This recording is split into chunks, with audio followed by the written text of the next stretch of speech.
Recibamos a nuestro compañero Jesús Pérez Tagle, doctor en Procesos Políticos por la Universidad Autónoma Metropolitana y colaborador del Instituto Nacional de Formación Política.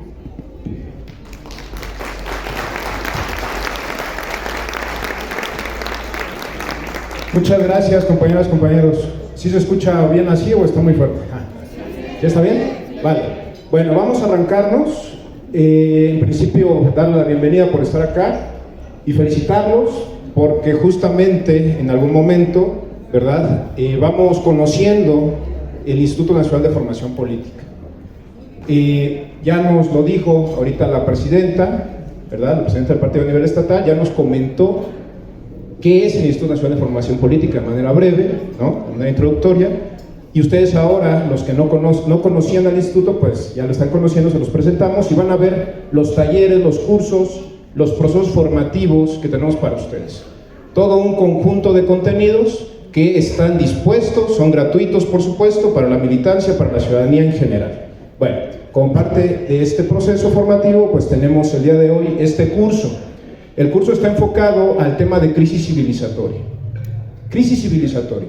Les vamos a poner un video para detonar la reflexión. Quisiéramos que se viera mejor acá, pero es difícil, ¿no? Porque ahorita es de día, etcétera. Pero tenemos acá también este.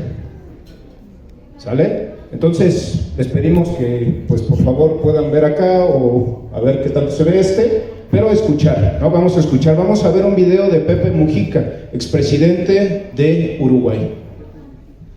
Nadie le va a regalar a los jóvenes, nunca le regalaron nada. Los jóvenes en la historia humana se abrieron paso a los codazos. Los jóvenes no son imberbes o niños, son adultos fuertes y pueden y deben. Acá los llanos jóvenes hacen preguntas que pretenden que los jóvenes las contesten y quieren una juventud de acuerdo a lo que a ellos les parece.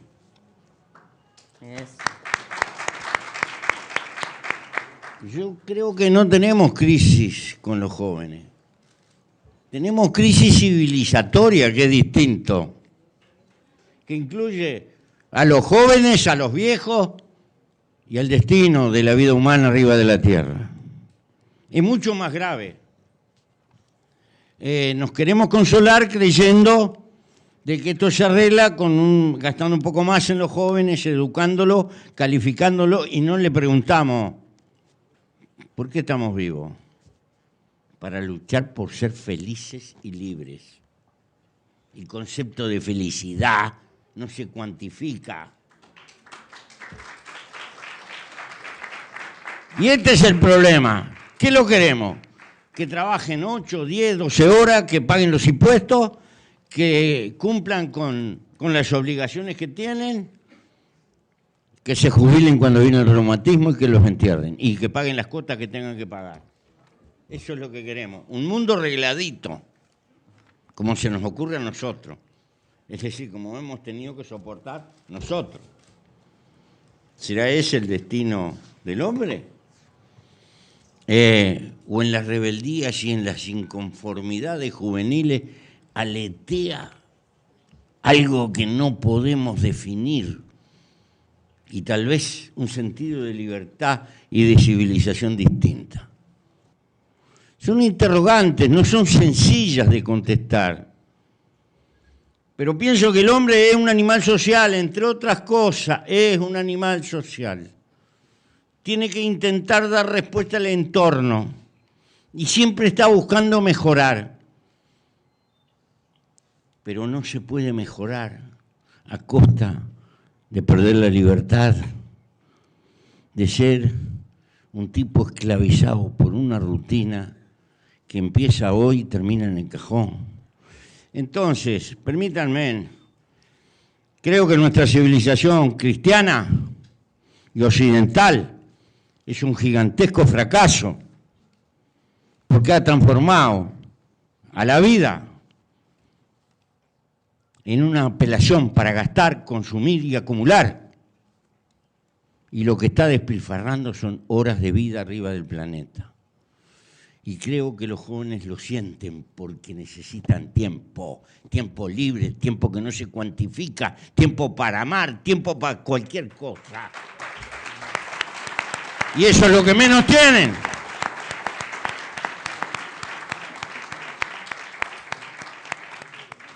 Esta reflexión de este presidente tan conocido, expresidente de Uruguay, Pepe Mújica, nos ayuda a detonar la discusión en torno a este tema que hoy nos congrega, que es la crisis civilizatoria, ¿verdad?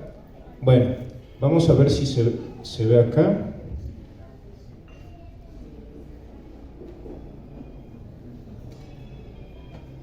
¿Sí se alcanza a ver? Sí. Bueno, muy poquito, ¿verdad? Pero algo, ahí nos va guiando. Bueno, con esta reflexión también recordar brevemente, los talleres requieren una etapa de encuadre. ¿Qué es el encuadre? El encuadre es un poquito conocernos y reconocernos y entablar unas reglas básicas para que se pueda llevar a cabo de manera adecuada y aprendamos lo más significativamente posible, todas y todos. En ese sentido pedirles tres cosas, a ver si están de acuerdo. Una, que por favor, cuando algún otro compañero o compañera tome la palabra, podamos escuchar, ¿va? Escuchar activamente. Lo otro, para que igual cuando nos toque a nosotros, pues también nos escuchen, ¿verdad? Lo otro, sabemos que el celular es ya un aparato que se ha vuelto fundamental en muchos sentidos, se entiende. Si hay alguna cuestión de urgencia, de trabajo, lo que sea, pues hay que atender. Pero en la medida de lo posible tratemos de no traerlo ahorita, ¿no? De no tenerlo, de no estar jugando con él, de no estar escribiendo, etcétera, etcétera. ¿Para qué? Para que podamos realmente estar dentro del taller, ¿no? Hagamos una inmersión en el taller y podamos debatir, dialogar entre todas y todas, de manera significativa. Y el tercero, vamos a tener técnicas grupales, ¿sí? Ahorita me toca a mí, pero también va a estar el compañero Mario, que está acá al frente, ¿no? Y vamos a tener técnicas grupales, ¿va? En estas técnicas grupales les vamos a dar tiempos. Y entonces les pedimos que por favor respeten esos tiempos. Cuando ya les digamos, se terminó el tiempo, ya vamos ahora a pasar a exponer, que ya todos dejen de hacer, digamos, lo que están haciendo en ese momento, ¿va? Para poner atención. Esos son las tres reglas, normas básicas que pudiéramos tener. ¿Están de acuerdo? ¿Sí? Conste. Iniciamos así entonces. Ahora, decirles, este taller, repito, se centra en la crisis civilizatoria. ¿Qué es la crisis civilizatoria? ¿A qué les suena? Tiene dos componentes, crisis y civilizatoria. ¿A qué les suena eso? ¿Alguien quiere tomar la palabra? A ver, por favor, Roberto. Roberto nos está ayudando con el micrófono.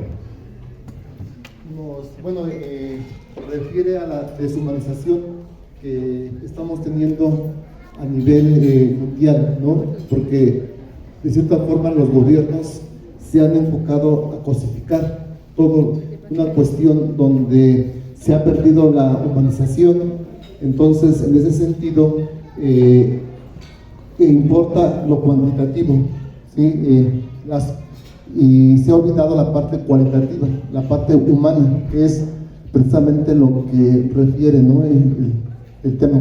Es lo que yo puedo decir. Gracias, compañero. ¿Cómo se llama? Emilio, gracias. Un aplauso para Emilio, por favor, por su contribución. Gracias.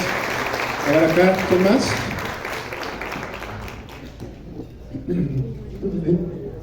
Sí, bueno, es una falta de valores humanos, porque, bueno, vivimos en una sociedad en la cual,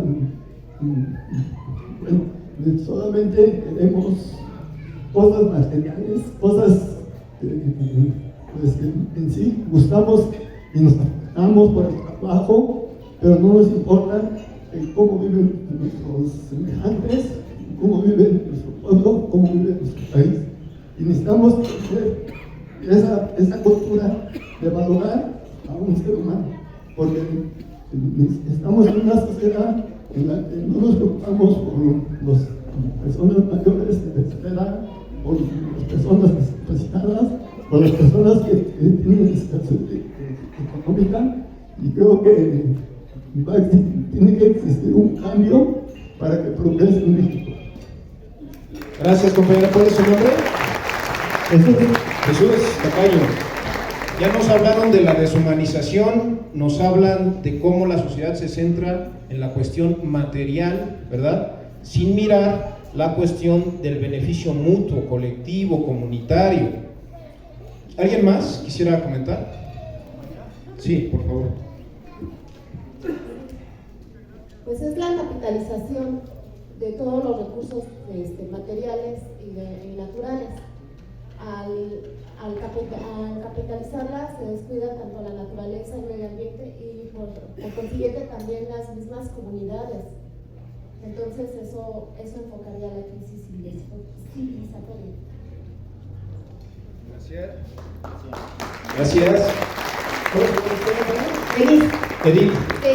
Denise, gracias. Fíjense qué palabrita, capitalización.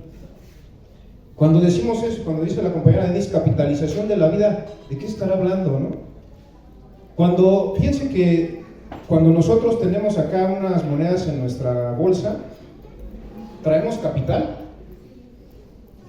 ¿Sí? ¿Es capital o es dinero nada más? A ver, levanta la mano, ¿quién dice que es dinero? Así, tal cual. ¿Y los demás? ¿Qué dicen que es capital? A ver, levanta la mano.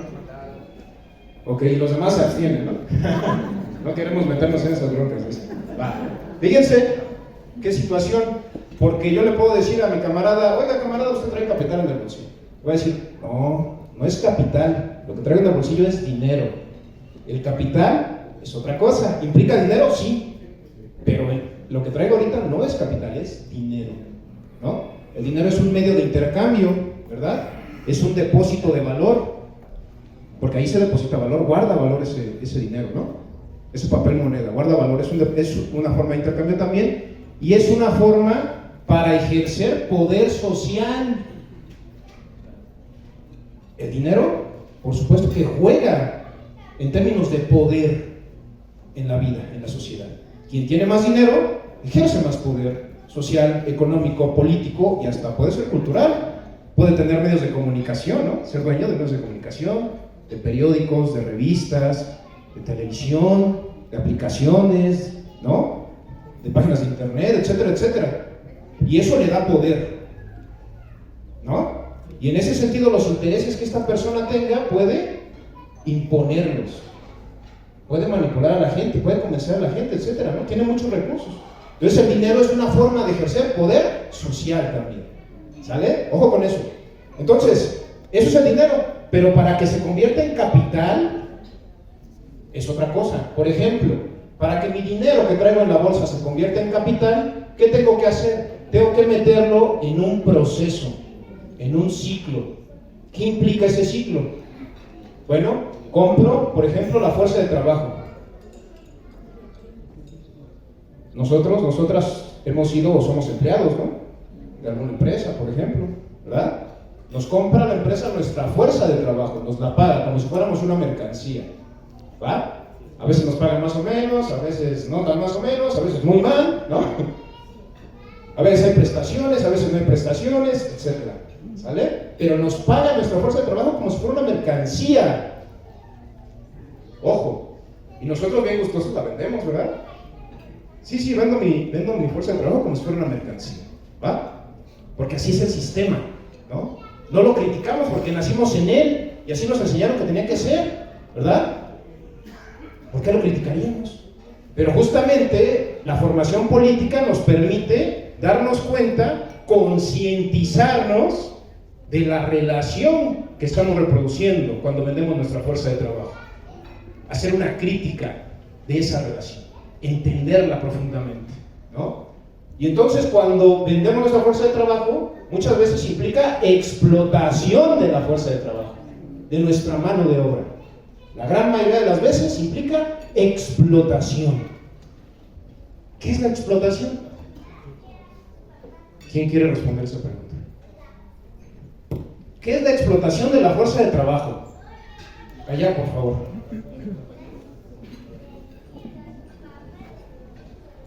Mi nombre es Rosa María Ramírez Hernández y la explotación del trabajo significa es adquirir horas extras de la normal, es explotar el tiempo que tiene uno disponible para la familia. Ese sería todo. Gracias, compañera. Implica hacer horas que no te están pagando, ¿no? Eso implica la explotación. La explotación, entonces, es que si yo trabajo, no recibo lo justo que debiera de recibir por ese trabajo, ¿no? Hay diferentes formas para evitar que me paguen lo justo, diferentes mecanismos. Por ejemplo, te pueden decir, ponte la camiseta, es domingo y ponte a trabajar. Oye, ¿pero va a haber pago? No, ponte la camiseta. Y si quieres, porque allá hay otros 20 que quieren tu trabajo, ¿no? Ahí nomás te digo. Oye, pero te tienes que quedar a trabajar 2 horas hoy, más. ¿Pero por qué? Si supone que salgo a las 8. Así es esto, ya sabes. ¿No te gusta? Ahí hay 100 esperando tu lugar, ¿no? Esa es una forma. La otra es acelerar el proceso del trabajo. Oye, ¿qué estás haciendo? A ver, muévete, ya te dije que saques esto. No, sí, ya lo estoy haciendo y lo estoy haciendo rápido. No, más rápido, necesitamos más. No, te pueden a trabajar más de manera más acelerada, ¿no? Hasta te controlan casi cada vez si vas al baño, por ejemplo, ¿verdad? O implementan tecnología en la empresa para hacerte que tú seas más rápido también, ¿no? Mecanización del proceso de trabajo, ¿sale? Es decir, hay muchos mecanismos, ¿no? Hay mecanismos para que tú trabajes de más y no se te pague lo justo, ¿va? Eso es trabajo realizado no pagado. Trabajo realizado no pagado. Fíjense, esa es la explotación, ¿no? Términos laborales, términos del capitalismo. Pero no nada más hay eso, Es decir, hay explotación de la fuerza de trabajo y se ha legalizado. Es legal explotar a la gente, es legal no pagarle lo justo, es legal manipularla y establecer mecanismos para arrebatarle el fruto de su trabajo, es legal. Todo un aparato, una estructura legal para poder hacer eso. Pero además de legal, está moralizada. Es decir, lo vemos bien, lo vemos normal, es algo deseable, ¿no? Pensamos, bueno, yo voy a poner mi empresa para... No decimos así para explotar, ¿verdad? Voy a poner mi empresa porque me quiero volver rico, ¿no? Quiero tener dinero. Porque justamente el tema de la crisis civilizatoria, el fondo de ese tema, tiene que ver con que la sociedad se centra en la cuestión material, como dijo el compañero. ¿Qué es lo que va en ese sentido? Es el dinero, ¿no? Es decir, el dinero como aquel que le da sentido a tu vida. De manera individual, es secundario. Está sometido a la lógica del dinero. El dinero estructura toda nuestra vida, todo lo que hacemos, cómo vemos el mundo, cómo nos vemos a nosotros mismos, cómo vemos a la sociedad. Fíjense nada más. Fíjense nada más. Y hay toda una estructura legal que le da soporte y una moral que le da justificación, legitimidad. Y decimos, sí, está bien, yo estoy aquí para tener dinero, ¿no? Para tener unos buenos tenis, una buena ropa de marca, varios carros, varias casas, ¿no? Etcétera, etcétera, muchas cosas. Material, ¿no? Consumo, consumir, ¿no? Es decir, el dinero te permite consumir.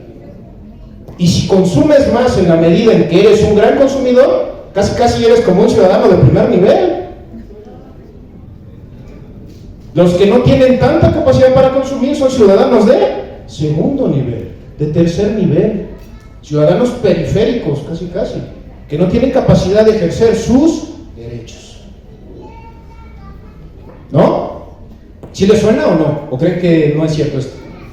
¿Sí les suena? ¿Les dice algo? Y entonces fíjense, legalizado y moralizado la cuestión de la explotación y de la lógica del dinero como principio de la vida. Y entonces esta misma lógica promueve la explotación no solo de nosotros, entre nosotros, la explotación del hombre por el hombre, de la mujer por la mujer. Es eso. ese es el tema. Nos explotamos mutuamente y lo vemos bien. Fíjense nada más. Pero además, explotamos a la naturaleza. ¿Cómo explotamos a la naturaleza? A ver, ¿quién quiere comentar? ¿Cómo explotamos a la naturaleza en este sistema? A ver, nos lleva, por favor, Roberto, el micrófono acá con la compañera. Bueno, ahorita ustedes también. Sí. Adelante. Bueno, aprovechando todos sus recursos. Sí, está prendido, ¿sí? Está prendido. Ya. Aprovechando todos sus recursos. Abusando de ellos, más que nada.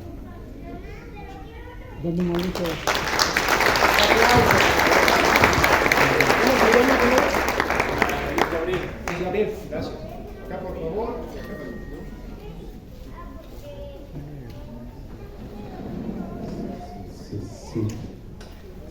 Sí, ok. Gracias. Mi nombre es Blanca Estela Figueroa. Pues es fácil, o sea, aquí por ejemplo un grave problema, no tenemos agua. La explotación del recurso pues nos deja así y somos tanta gente que no tenemos acceso a ella y desde ahí empieza otra crisis. ¿Cómo se llama, compañero? Blanca, gracias. Ay, por favor. Bueno, una última acá de este lado, Robert, por favor. La falta de aprovechamiento de los campos, la falta de producción de los alimentos y el abuso de ellos.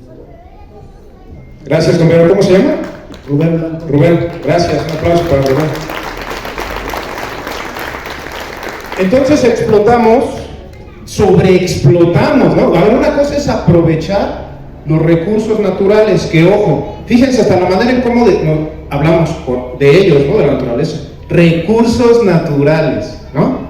Es decir, algo que tú puedes tomar y explotar. Pero hay otras formas de llamarle. Son, por ejemplo, los bienes naturales comunes. Bienes naturales comunes. Ya cuando le metemos la palabrita de bienes y de comunes, ¡ay! Eso ya cambia, ¿eh? Fíjense cómo la naturaleza entonces es vista desde esta lógica del capitalismo, que es el sistema económico que ha promovido que la vida se base en el dinero y que nos explotemos los unos a los otros, ¿no? Ese es el capitalismo, ¿no? A grandes rasgos. Es el capitalismo, un sistema económico que se basa en estas dos cosas que acabamos de decir: explotarnos los unos a los otros y pasar la vida en el dinero, ¿no? Y también explotar a la naturaleza, ¿sale? Explotamos a la naturaleza en la lógica de que la naturaleza es una gran gasolinera, tomando en cuenta, por ejemplo, pensamientos, discusiones filosóficas que se dieron en Europa. Había un filósofo que se llama Heidegger que dice: la naturaleza es una gran gasolinera. Una gran gasolinera. Podemos tomar de ella, hay que explotarla, ¿no? Hay que dominarla, hay que someter a la naturaleza, ¿va?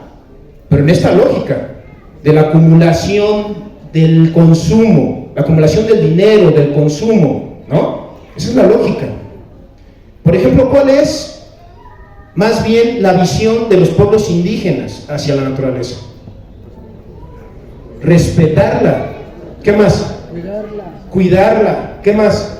Protegerla. Aprovecharla, protegerla, conservarla. Es una lógica de nosotros también, los humanos, somos naturaleza. La lógica de Heidegger, esta lógica eurocéntrica, es decir, que viene de Europa. Acuérdense que los países europeos, o más bien poblaciones europeas, son las que vienen a este continente y a otros y impulsan guerras de conquista, no se les olvide, acuérdense de eso. Impulsan guerras de conquista y hay colonización. México, por ejemplo, viene de un proceso de colonización, ¿no? Muy profundo, muy fuerte. No solo México, la gran mayoría de las zonas del mundo vienen de un proceso de colonización, ¿no? Y en ese proceso de colonización, la forma en cómo los europeos piensan el mundo y cómo lo quieren construir, la imprimieron a los países colonizados y a las zonas colonizadas. Y entonces esta idea y esta vivencia y esta práctica de relacionarnos con la naturaleza de manera equilibrada, simbiótica. ¿Saben lo que es simbiosis? ¿Qué es? No, la igualdad. La unión. Es la unión, es la dependencia y el crecimiento o codependencia, la supervivencia mutua. Para los pueblos indígenas era la naturaleza. Yo también soy naturaleza, no estoy por afuera de la naturaleza, y en ese sentido tengo que cuidar a la naturaleza, porque dependo también de ella y ella depende de mí. Hay una relación mutua, ¿no? Y entonces no puedo yo estar sobreexplotando a la naturaleza, porque ¿qué va a pasar conmigo? Me autodestruyo, me suicido.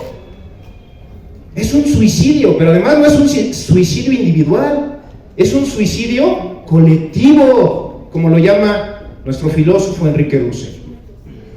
Es un suicidio colectivo. Imaginen ustedes, cada quien en su casa, ¿no? Su familia, es una colectividad, ¿va? Piensen que en su casa tienen recursos o medios, ¿no? O bienes naturales comunes, y si se los acaban, si contaminan mucho su casa, ¿qué va a pasar con ustedes? Pues ya no pueden continuar, ¿no? Ya no hay una supervivencia, ni bienestar tampoco. Ese es el tema. Entonces, esta lógica del capitalismo también implica la explotación, la sobreexplotación permanente de la naturaleza. ¿Sí? ¿Ustedes saben que estamos en una crisis ecológica global? ¿Han escuchado? Sí. A ver, ¿quién nos quisiera explicar qué es eso de la crisis ecológica global? A ver, ¿quién dice yo? Acá, por favor. De los recursos naturales, lo que ha causado la crisis global. Exacto. Una sobreexplotación de recursos naturales que nos ha llevado a un sobrecalentamiento del planeta, pues, ¿no? La temperatura del planeta ha subido, está subiendo. Estos calores que nos dieron, o nos siguen dando todavía, ¿ustedes creen que sea algo normal? No. Sí tiene una relación con la forma en cómo producimos, cómo consumimos, cómo explotamos, sobreexplotamos la naturaleza. Sí la tiene. Y ya eso es algo que no podemos negar. Científicos de todo el mundo, desde hace décadas, están diciéndonos lo mismo. Hay mucha evidencia. Nuestro sistema económico está destruyendo el planeta. Y si destruimos al planeta, nos estamos suicidando colectivamente. Es obvio, ¿no? Quisiéramos tener muchos planetas para habitar, ¿verdad? Pero díganme ustedes a dónde nos vamos a ir. A ver, menciónenme uno. Pues no. Y en todo caso, si hubiera uno y hubiera la posibilidad de ir, ¿quiénes creen que se irían? La clase dominante mundial. La clase dominante mundial. Nosotros no, ¿eh? Ojo. Las clases trabajadoras, no vamos. El pueblo no vamos. Va la clase dominante mundial. ¿Han visto las películas de Hollywood, verdad? Sí. Estas distopías, ¿qué es eso de distopía? Un escenario catastrófico para la humanidad, ¿no? Y uno dice, pues es una película, ¿no? ¿Pero qué creen?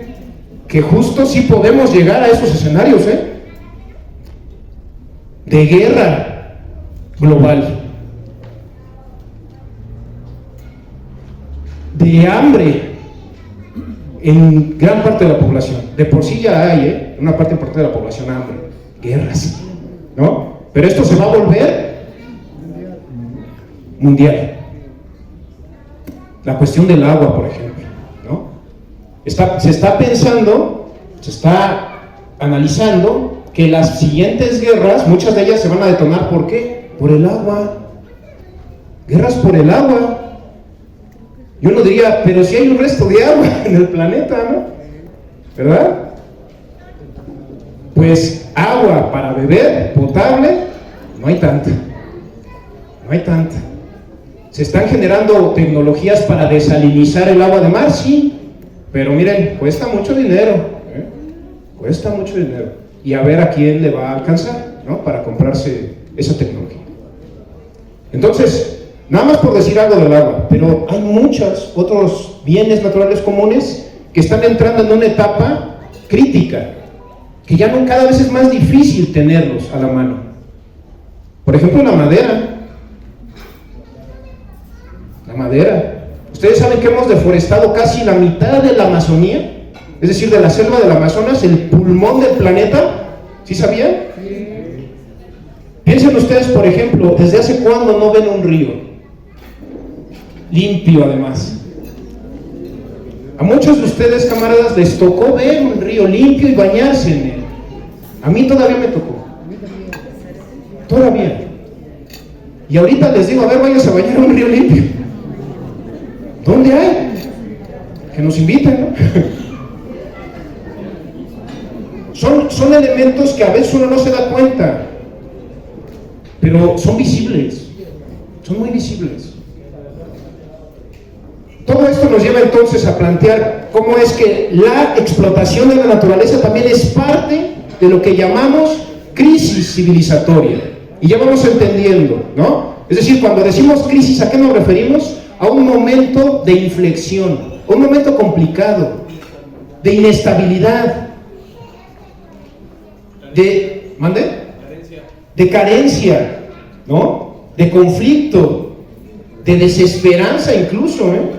Es decir, ya no tenemos claridad de hacia dónde vamos, de si siquiera vamos a sobrevivir dignamente los siguientes 100 años como humanidad. Porque podemos sobrevivir, sí, pero ¿cómo? Con guerras, con carencias, con conflictos permanentes, con enfermedades, con pandemias. Ya nos tocó una pandemia. Bueno, 2, dicen por acá 2, ¿no? ¿Sí, fueron 2? Bueno, la de la influenza, ¿no? Pero esa estuvo mucho más contenida, ¿no? Pero imagínense que cada vez más haya pandemias, ¿no? Que cada año vuelva una pandemia y con más virulencia, ¿no? Con más fuerza. A ver acá, por favor, Roberto. ¿Dónde andas? Ayúdame. Nosotros ya vivimos con pandemias. Las pandemias que podemos vivir gracias a todo esto viene siendo la diabetes, la hipertensión, enfermedades como el cáncer. Ya son pandemias que se han estado generando por lo mismo de lo que estamos hablando ahorita. La ansiedad y el estrés. Muchas gracias, por favor.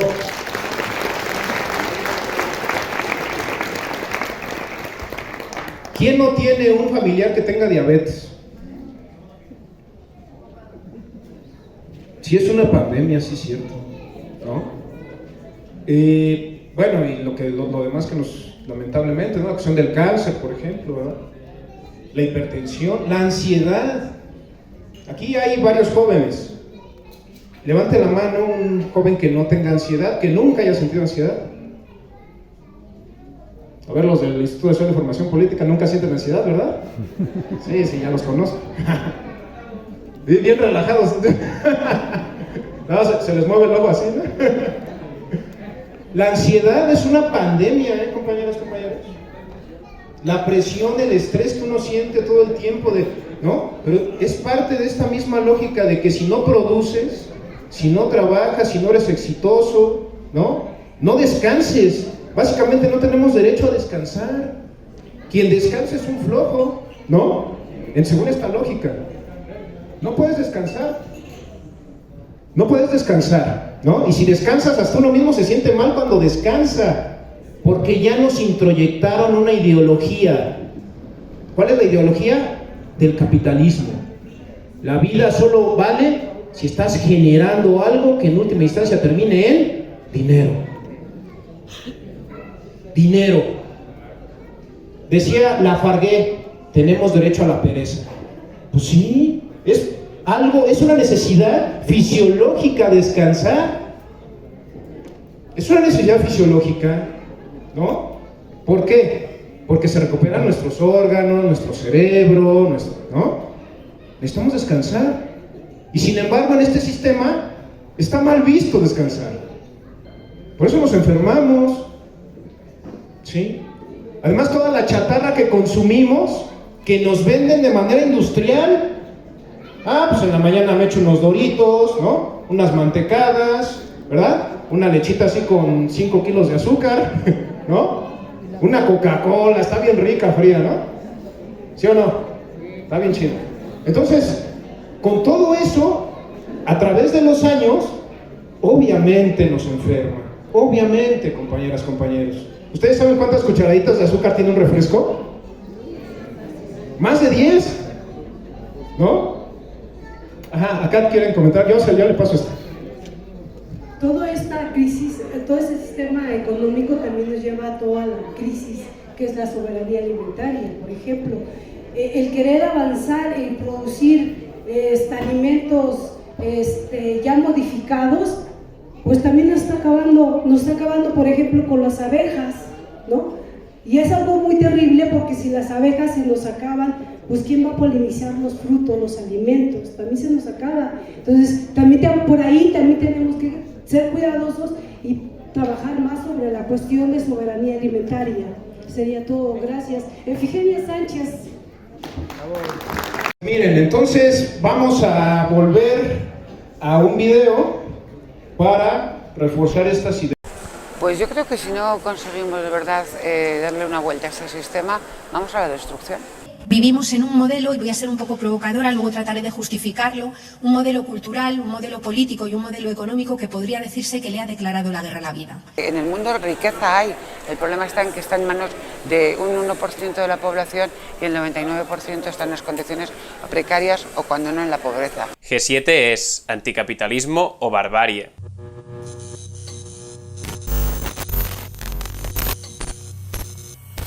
Hace poco se ha celebrado la cumbre del G7 y con ella la contracumbre. En esta contracumbre muchísimas organizaciones se reúnen para proponer alternativas y redes de apoyo ante el capitalismo decadente que vivimos hoy. La contracumbre articula una crítica multitudinaria, consciente y razonada al sistema capitalista. Un sistema que consume cada año más recursos de los que el planeta es capaz de regenerar. Un sistema que tira toneladas de comida a diario. Un sistema que se sostiene por un endeudamiento permanente que es imposible de pagar. Un sistema que se mantiene vivo a base de destruir el planeta. Un sistema, como dice Itziar, una de las portavoces de la contracumbre, que solo da trabajo a las personas en la medida en que son beneficiosas para una empresa. Pero es que las propias personas somos tratadas como mercancía. Cuando eres útil se te utiliza y cuando no se desecha. Itziar, de la plataforma G7 es, G7 no, y Yayo Herrero, antropóloga y referente del pensamiento ecofeminista, tienen muy claro que el capitalismo es un sistema autodestructivo. ¿Cómo es posible que tengamos una civilización que se cree que progresa cuando en realidad se destruye a sí misma? No deberíamos tener miedo a decir que somos anticapitalistas, ni debería ser visto como algo muy radical. Ser anticapitalista hoy es estar en contra de un sistema que permite la insultante abundancia de unos pocos a costa de la miseria de muchos. Es estar en contra de que millones de personas se queden abandonadas a los márgenes de la vida. Es estar en contra de que en aras de la producción y la generación de riqueza se apisonen ecosistemas, personas y países enteros. Ser anticapitalista es poner la vida en el centro. Eso es una enfermedad cultural brutal que de alguna manera lo que ha hecho ha sido sacralizar el dinero. Como cultura creemos y sentimos que necesitamos dinero, por encima de necesitar cuidados, necesitar agua, necesitar alimentos o necesitar casa. Cualquier persona que piense que el derecho a una vida digna debe ir por delante de la generación de riqueza es anticapitalista, porque el capitalismo no pone en el centro la vida, pone en el centro la producción y la generación de riqueza, y todo lo demás es secundario. Yayo Herrero explica esto, como siempre, de forma brillante. Puesto que lo que necesitamos es dinero, todo merece la pena ser sacrificado con tal de que crezca la economía. Merece la pena devorar ríos, merece la pena devorar minerales, merece la pena explotar condiciones laborales, merece la pena explotar y acabar con la vida de animales con tal de que crezca la economía. Pero poner en el centro la producción y la generación de riqueza tiene un problema importante. Digamos que son las personas las que emplean, las que se considera que generan la riqueza, y puesto que son las que generan la riqueza, son las que tienen la potestad de organizar cómo funciona el territorio, cómo se organiza el territorio, cómo se organizan los tiempos de las personas y cómo se orienta y se organiza el conjunto de la vida al servicio del crecimiento económico. Es decir, como cultura le hemos cedido la capacidad de organizar la tierra, la capacidad de ver qué se hace con los recursos finitos y declinantes que existen, la capacidad de intervención sobre la vida animal y la capacidad de intervención sobre nuestras vidas a sectores económicos que no tienen como prioridad el mantenimiento de la vida, que tienen como prioridad el crecimiento económico y la obtención de beneficios. Y además de que pone la generación de riqueza en el centro, la forma de vida que propone no es sostenible. Yayo Herrero habla de la huella ecológica de los países. La huella ecológica es el resultado de una modelización matemática que expresa en unidades de superficie terrestre, en hectáreas globales, la cantidad de tierra, la cantidad de energía, la cantidad de materiales que hacen falta para sostener un determinado estilo de vida. Bueno, si toda la población del planeta viviera como la media de una persona española, harían falta aproximadamente 3 planetas. Como la media de una persona noruega, 4. Como la media de una persona danesa, 5. Como la media de una persona de Estados Unidos, casi 6. Como la media de una persona de Kuwait, 12. Y tenemos un planeta y en las condiciones en las que hemos relatado antes, parcialmente agotado. No solo es imposible que todo el mundo viva como lo hace la media en España, Estados Unidos o Kuwait, sino que el propio estilo de vida de estos países, por pura lógica, implica la miseria de otros. Luego es obvio que de alguna manera lo que llamamos mundo rico, lo que llamamos desarrollo, ha sido un proceso en el cual algunos sectores privilegiados, a partir de procesos coloniales y neocoloniales, de alguna manera extraen, explotan los trabajos, los tiempos y los recursos de otros lugares, dejando por tanto a las personas que viven en ellos en situaciones muy comprometidas, expulsados a los márgenes de la vida, cuando no de la propia vida. Algo que el economista Josep Manel Busqueta, miembro del Seminario de Economía Crítica Taifa de Barcelona, también explica en su libro L'hora dels voltors, la hora de los buitres. Las personas que habitan una cuarta parte del mundo con su consumo desmesurado son las responsables de la insuficiencia material de las otras 3/4 partes. El estilo de vida que nos propone y nos vende el capitalismo no es sostenible. Más pronto que tarde nos vamos a chocar con los límites físicos del planeta. Somos naturaleza y estamos sujetos a los límites físicos de la Tierra. Y sobre algo que tiene límites físicos, nada, absolutamente nada, se puede plantear crecer de forma indefinida. Es decir, la dinámica expansiva, intrínsecamente expansiva del capital, topa de lleno, choca de lleno con los límites físicos del planeta Tierra. En palabras de Busqueta, el ideal de éxito que el capitalismo nos propone es una mentira, una falacia que nos plantea como meta una realidad materialmente imposible. Es físicamente imposible sostener el crecimiento infinito que quiere el capitalismo. Lo estamos viendo en la destrucción de ecosistemas, quema intencionada de bosques, contaminación de los mares, disminución de peces, concentración de CO2 que lleva al cambio climático, etc. El sistema económico capitalista de pretendido crecimiento infinito lleva de la mano todo esto, por lo que no se podrá sostener mucho tiempo más. Busqueta lo ve claro. La lógica del capitalismo de máximo beneficio económico en el mínimo periodo de tiempo posible se impone de manera implacable a las necesidades biológicas del planeta. A día de hoy resulta un hecho compartido por la mayoría de la comunidad científica que el modelo de desarrollo propio del capitalismo es incompatible con el respeto de los equilibrios ecológicos que garantizan la vida en el planeta. El capitalismo va a colapsar. De hecho, según Yayo Herrero, ya lo está haciendo. Naturalmente, que todo el modelo capitalista industrializado colapsará. Obviamente colapsará. Entonces, cuando decimos, ¿estaremos a tiempo? ¿A tiempo de qué? Ya hay culturas colapsadas, ya hay pueblos colapsados. ¿O no está colapsada, por ejemplo, ahora mismo la vida para muchas personas en Siria? ¿O la vida para muchas personas en Irak? ¿O en Afganistán? ¿O incluso no está colapsada la vida de algunos sectores en nuestros barrios periféricos de las grandes ciudades, de gente empobrecida, de gente excluida, de gente que se encuentra sola y completamente apartada? Ya está colapsando la vida. Y poco a poco, entre la crítica y las redes de sustento, vamos viendo cómo debe ser el mundo que llevamos dentro.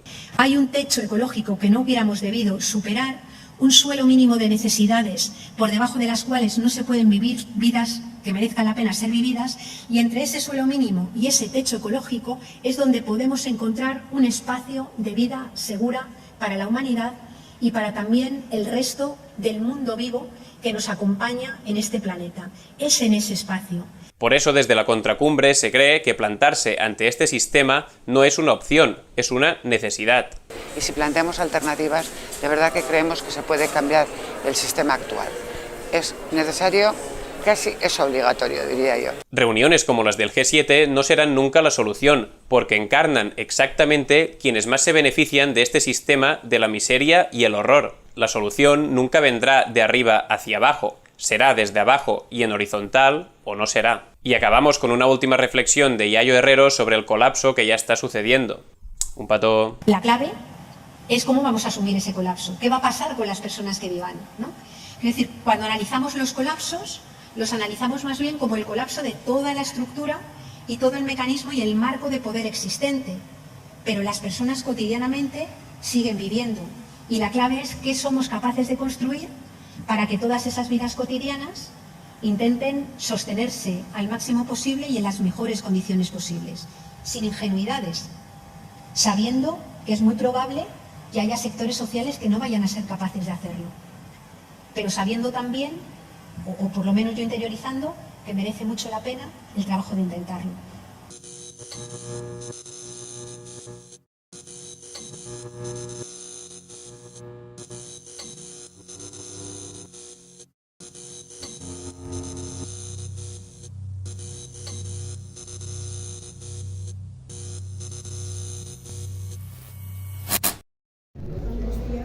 Angustiantes.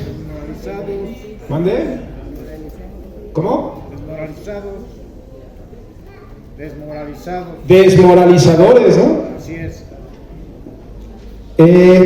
Bueno, no sé, a ver, en un principio sí uno puede sentir eso, ¿verdad? Porque somos humanos, tenemos hígado y tenemos corazón, ¿no? Pero fíjense que después de sentir eso, tenemos que más bien transmutar esa emoción y ese sentimiento. ¿Hacia dónde? Hacia la digna rabia. La digna rabia. Tenemos que indignarnos ante esto. Y al indignarnos, tenemos que decir, no puede seguir pasando. No puede continuar este sistema. Por eso estamos aquí, ¿verdad? En los periodos formativos. Y justamente cuando nosotros ya vamos tomando conciencia de lo que está pasando, que a veces no sabemos, ¿verdad? O no nos detenemos a pensar, porque por supuesto la vida no es tan sencilla, ¿no? Y uno tiene que trabajar, ¿verdad? Porque el sistema te lo impone, así es esto, ¿no? Si no trabajas todo el tiempo, difícilmente sobrevives. Así somos las clases trabajadoras, ¿verdad? Porque somos clases trabajadoras los que estamos acá, compañeras, compañeros, ojo.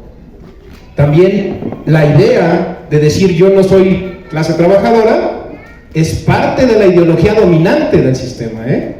Y decir, no te preocupes, tú no eres pobre, tú no eres clase trabajadora, tú eres de clase media para arriba, tú eres, ¿no?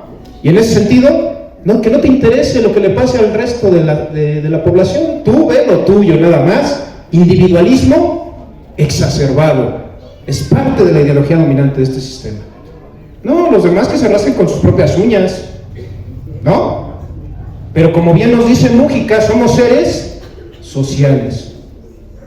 Todo el tiempo estamos reproduciendo nuestra vida con todos los demás, con todas las demás vidas, ¿no? Somos parte de una familia, de un partido, de un movimiento, de una colonia, de un grupo de fútbol, un equipo de fútbol, ¿no?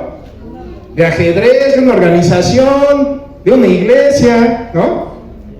De un continente, de una humanidad, de un colectivo. Somos seres sociales, no lo podemos negar. Entonces, ¿cómo es que el sistema nos dice, no, olvídate de que eres ser social y nada más fíjate en ti? ¡Ay, Dios! Pues, ¿saben a qué nos ha llevado eso? A que el 1% de la población de este planeta, los más ricos de los ricos, controlen el 99% de la economía. Lo que acaba de decir la especialista Yayo Herrera. ¿Cómo podemos mantener este sistema, compañeros? ¿Cómo? ¿Cuál es la justificación de mantenerlo? Pues los más ricos de los ricos sí tienen, ¿no? Ellos van a decir, sí, todo está bien chido, ¿no? Todo está bien, ¿para qué te quejas? Ponte a trabajar, ¿no? Tú ponte a trabajar y ve por ti mismo y ya. El pobre es pobre porque quiere, te dicen. Ah, entonces no hay un sistema económico, político, cultural y social que también me influencia para que yo siga siendo pobre. Sí lo hay, ¿no? Y hay una clase dominante que no quiere que seamos conscientes de esto, porque quiere seguir dominando, ¿verdad? Entonces la crisis civilizatoria justamente es lo que acabamos de comentar. ¿Y por qué civilizatoria? Porque tiene que ver con civilización. Nunca como hoy, nunca antes como hoy, habíamos sido una humanidad tan conectada, ¿no? Tan conectada. Lo que pasa ahorita en Rusia y en Ucrania, yo ya lo sé en un minuto, o en tiempo real, ¿sí o no? Y lo comento con mi amigo de Brasil y de Colombia y de aquí de Jalapa, ¿no? Y de Huehuetoca, ¿ah? Fíjense, lo que pasa ahorita en el Amazonas, que se siga talando la selva, por supuesto que afecta a Europa, afecta a Australia, afecta a México, afecta a Huehuetoca, ¿no? Si hay una guerra, por ejemplo, en Medio Oriente, tarde o temprano también tiene afectaciones a todos los demás países. Es decir, nunca antes como hoy habíamos estado tan conectados. Por eso es que ahora se habla de una sola civilización. Pudiéramos hablar de otras civilizaciones que ya no están, que su legado sigue, como los teotihuacanos, ¿no? Fue una civilización que tenemos teorías de cómo desapareció, ¿verdad? Pero no estamos 100% seguros. Pero fue una civilización que tuvo su etapa de auge, estabilidad y declive. Los mexicas también, ¿verdad? Sabemos cómo cayeron los mexicas, por una guerra de conquista impulsada por poblaciones europeas y por otras poblaciones también de acá del barrio, ¿no? Los tlaxcaltecas y otros, ¿no? Porque también entre ellos se daban en la torre, ¿no? Bueno, entonces, ese es el tema, ¿no? Podemos hablar de civilizaciones, pero hoy actualmente, ¿quién podría decir que no hay una civilización humana? Porque además la mayoría de las personas de este mundo vivimos en el mismo sistema económico, que es el capitalismo. Por eso decimos crisis civilizatoria, es decir, crisis de la civilización humana. Y tiene elementos que podemos ver por qué es crisis. Ya los comentamos aquí. Hay una cuestión económica, hay una cuestión de salud, una cuestión sanitaria, ¿no? Hay una cuestión política también que sostiene la economía, ¿no? Y viceversa, la alimentación, la cuestión de la alimentación, ¿no? Hay una cuestión cultural también que nos enseña, que nos determina, que nos ideologiza, ¿no? Para ver al capitalismo como el mejor de los mundos posibles. Y para ver al individualismo como la ruta adecuada a seguir en la vida, ¿no? Y para perseguir el dinero como centro del significado de la vida. ¿Sí? Bueno, ahora, con todo esto, entonces decíamos, es la digna rabia que nos va a llevar a ¿qué? A informarnos más, a informar a nuestros camaradas del movimiento, del partido, de la ciudadanía, ¿no? Informarnos, dialogar sobre este tema, que nosotros seamos agentes de información, ¿no? Pero no es para desesperanzar a nadie, es más bien para prender la llama de la esperanza y decir, lo vamos a cambiar. Sí podemos, lo podemos cambiar. Es el momento ahorita, después ya lo sabemos, pero si ahorita tomamos conciencia y vamos trabajando en cómo cambiar este sistema y esta crisis, lo podemos hacer, compañeras y compañeros.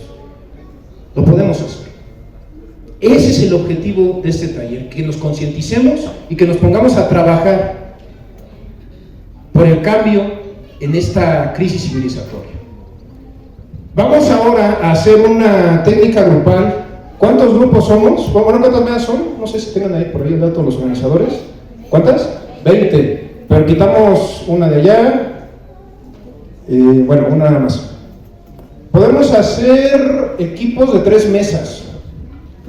Entonces, por ejemplo, ahí hay una mesa, 2, 3 mesas, ese es un equipo. No, perdón, mejor ustedes 3, si me ayudan. Ustedes son el equipo 1. ¿Sale? Allá es mesa de allá, de la esquina, esta mesa, y esa mesa es otro equipo. Por favor, ayuden.